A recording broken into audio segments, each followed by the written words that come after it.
शेख साहब ये बताएंगे किस लिए गिरफ्तार किया आपको? दरवाजे तोड़ के मेरे बच्चों को मारा है और मेरे साथ ज्यादती की है। चलो नहीं बैठता पर एक मिनट यार, धक्के ना दो। धक्के नहीं थे यार, इन्होंने जुल्म कोर्ट का ऑर्डर भी है और कोर्ट का ऑर्डर है, आप ऐसे नहीं करें। इन्होंने बदमाशी की है।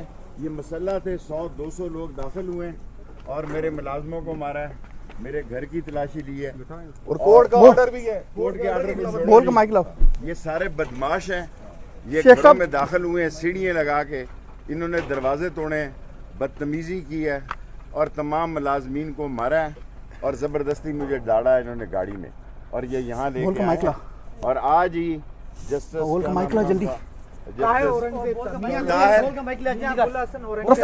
नहीं मियाँ ताहिर साहब ने मेरी जमानत ली। बिल्कुल सर। और उन्होंने कहा 6 तारीख को आईजी पेश हो और ये SHO जो है ये नवाज लीग का टाउट है बड़ैच, ये सारा नवाज लीग का टाउट है और ये नवाज लीग ने इसको लगाया है। यहाँ राना जो है सनाउल्लाह ये सारे काम करा रहा है, सारे घर के दरवाजे तोड़े हैं, खिड़कियाँ तोड़ी हैं और इन्होंने बेतहाशा मारा मुलाजमों को और ये उठा के लाए हैं।